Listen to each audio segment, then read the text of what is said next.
오늘 주신 하나님의 말씀은 창세기 16장 1절부터 4절까지 말씀. 구약 성경 창세기 Genesis chapter 16 verses 1 to 4.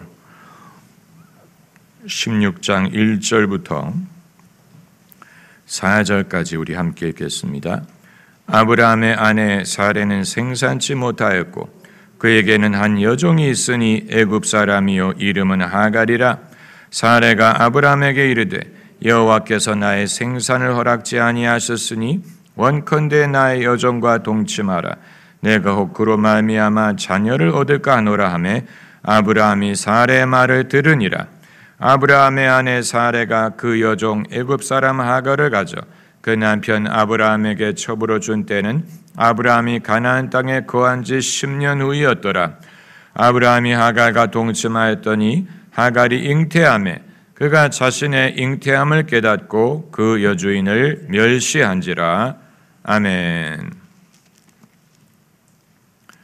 본문은 우리가 아주 잘 아는 이야기입니다. 당연한 구절이 아니냐라고 지나칠 수 있는 구절입니다. 하지만 이 구절을 곰곰이 생각을 해보면 이 구절처럼 자체 모순적인 말씀이 없습니다. 하나님이 아브라함에게 주신 약속은 아브라함과 사라를 통해서 이루어질 약속입니다. 하늘의 별처럼 많은 후손을 너희에게 주리라고 하나님이 약속하셨어요.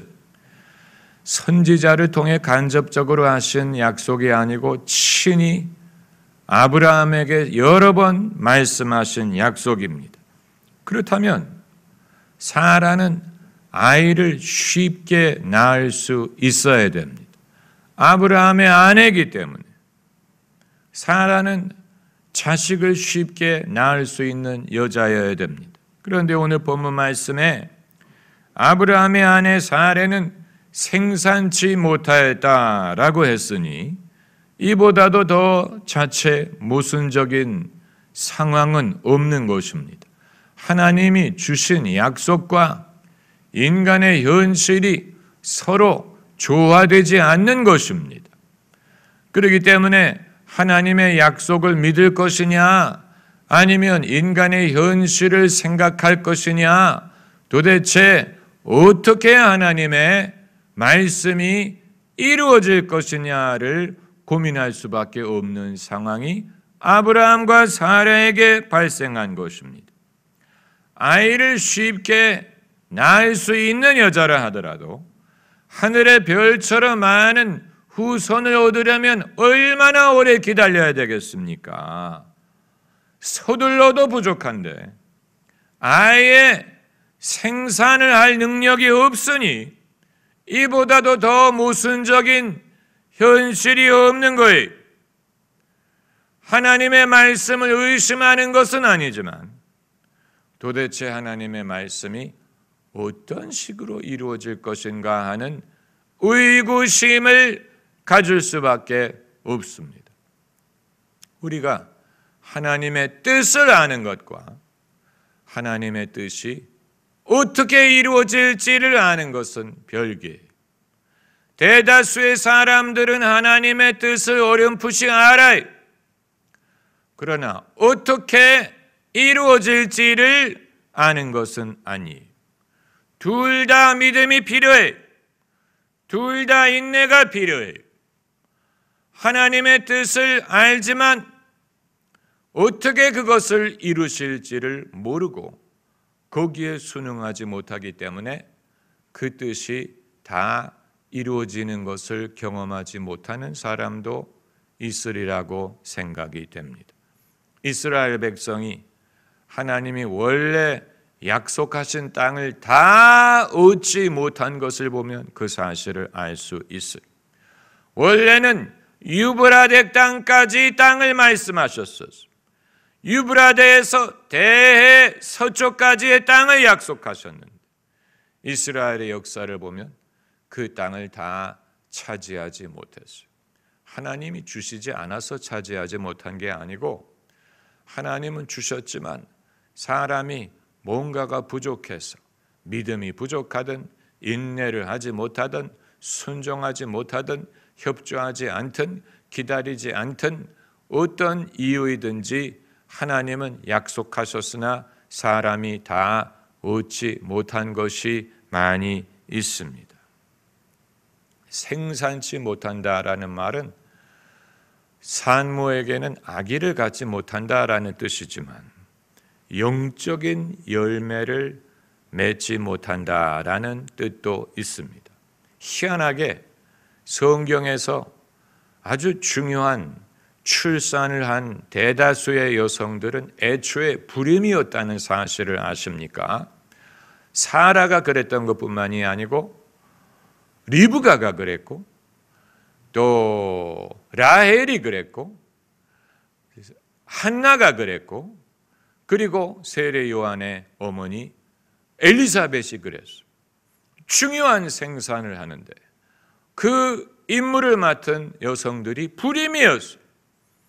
왜 하나님이 불임인 여자를 택해서 중요한 사람을 태어나게 하셨을까? 여기에 하나님이 당신의 일을 행하시는 방법이 있는 것입니다. 만약에 아기를 잘 낳을 여자가 조건이었다면 하갈이 사라보다도 더 적성이 있는 여자예요. 하갈은 금방 아기를 낳았어요. 하갈은 그 일에 재능이 있는 여자예요. 쉽게 아기를 배요. 만약에 쉽게 아기를 배는 것이 조건이었다면 하갈이 사라 역할을 대신해야 돼. 그러나 하갈은 결코 사라의 역할을 대신할 수 없었어요. 그렇다면 아기를 낳는 재능이 주님이 요구하는 조건이 아니었다는 얘기예요. 소명과 은사가 항상 동행하는 것이 아니라는 얘기예요. 사라는 만민의 어머니, 열방의 어미의 부르심을 받은 여자예요. 그렇다면 그 부르심에 맞는 은사를 받아야 오라요. 아기를 쉽게 낳아야 돼. 생산하는 능력이 있어야 돼. 그러나 열방의 어미가 되는 부르심을 받았지만 아기를 쉽게 낳는 은사는 받지 못했어요. 여기에 이제 사람이 하나님의 섭리를 이해할 수밖에 없는 이유를 발견하는 것입니다. 은사를 가진 것으로 그 사람의 소명을 결정할 수 있는 건 아니에요. 만약에 은사를 가지고 소명을 할 수 있다면 하갈에게 소명이 있을 것입니다.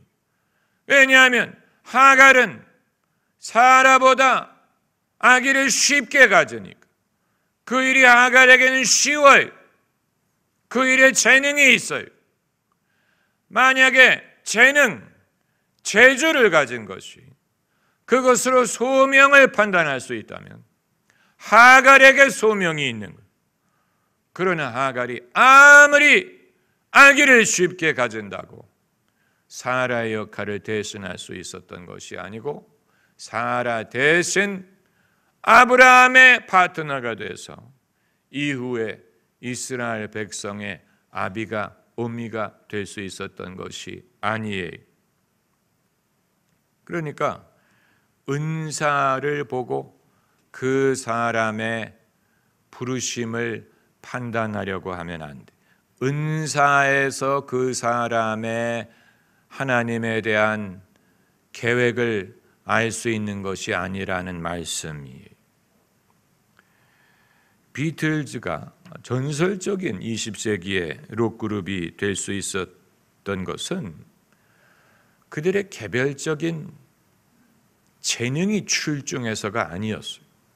여러분 그 사실을 아십니까?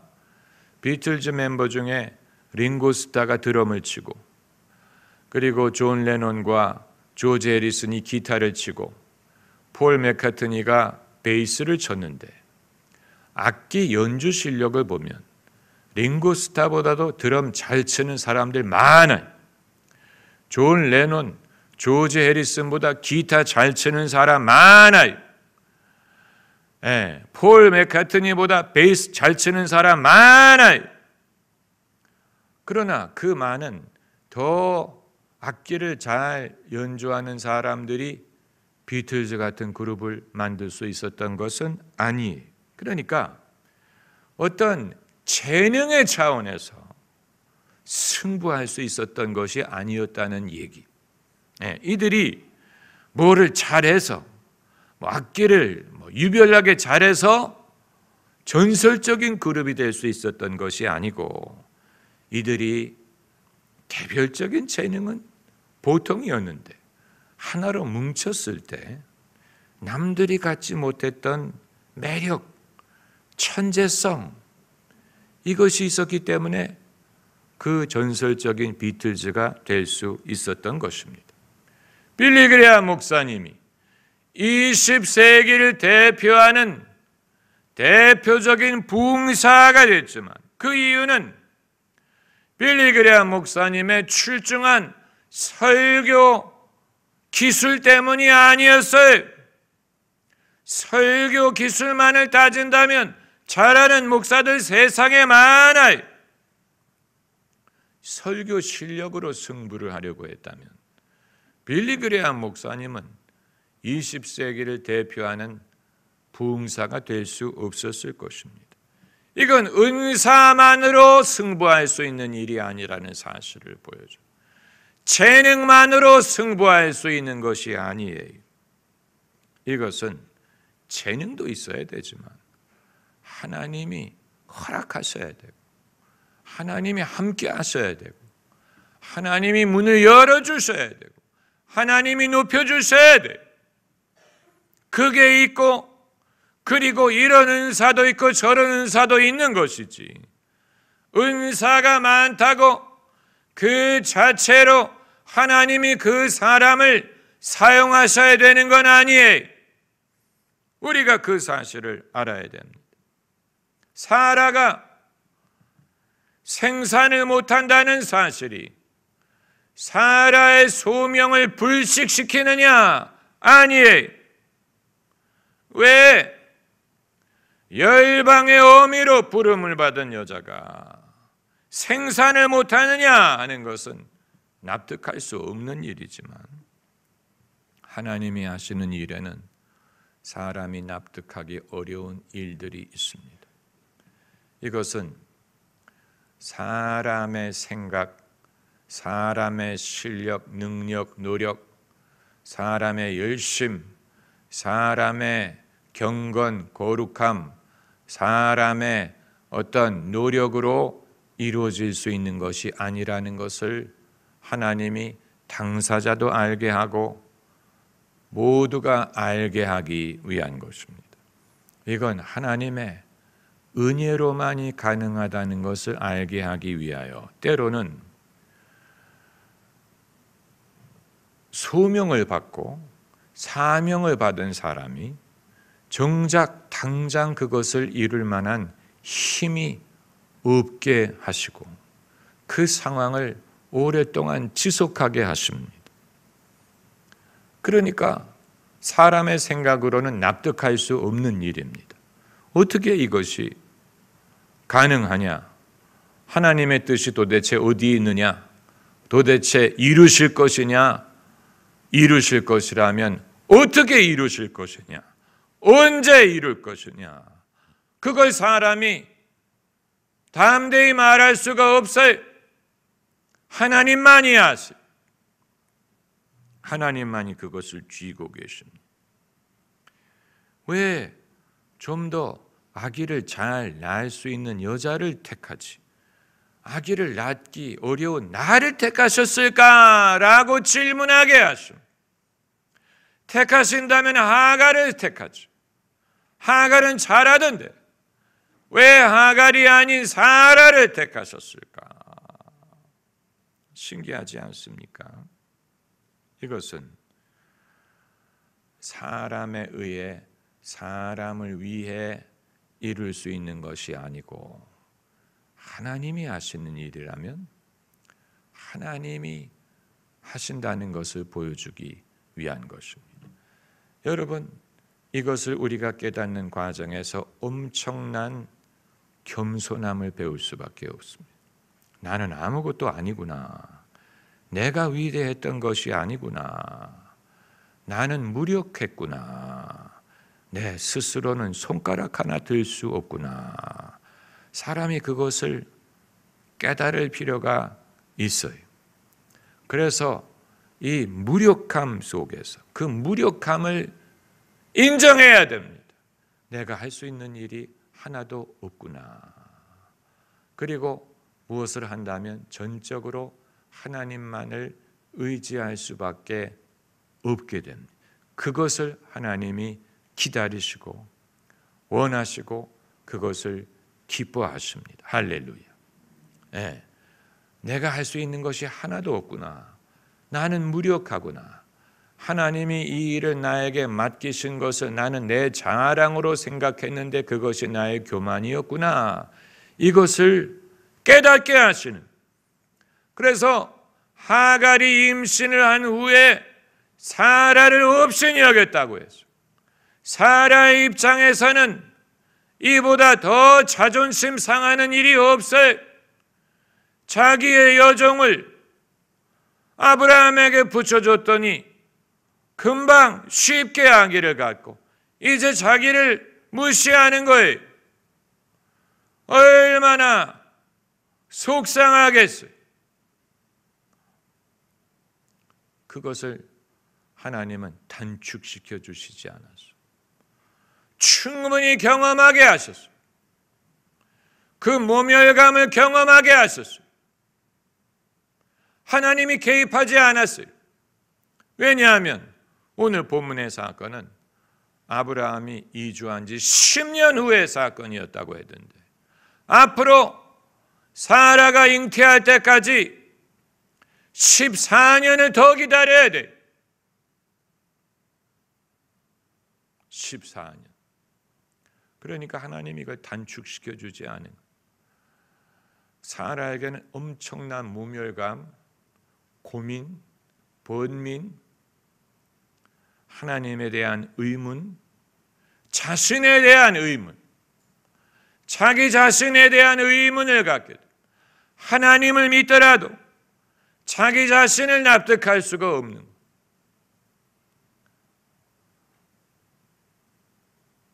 그게 필요했던 것입니다.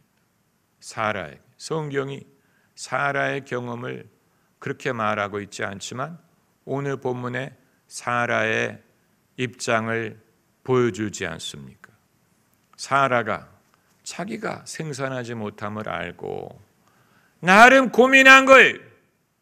어떻게 하나님이 이 일을 이루시려고 할까? 그러니까 하나님이 어떤 일을 이루시리라고 약속을 했지만 어떻게 이루실지는 우리에게 말씀하지 않았을 때 궁리를 하는, 이렇게 할까 저렇게 할까, 이게 하나님의 방법일까? 그런데 대부분의 궁리는 다 부질없는 거예요. 부질없는 거예요. 하나님이 어떻게 하실지를 우리의 머리로 추측할 수 있는 게 아니에요. 그냥 기다려야 돼. 그냥 기다리면 돼. 믿고 기다려야 돼. 그냥 기다리는 게 아니고 믿고 기다리는, 믿기 때문에 기다리는 거예요. 하나님이 부르셨으니 이루시겠지. 신약 성경에 있는 말씀처럼 너를 부르신 이는 미쁘시니 그가 또한 이루시리다. 한번 따라해보세요. 이루시리다. 네. 부르신 이는 미쁘시니 그가 또한 이루시리다. 할렐루야. 기도하십시다.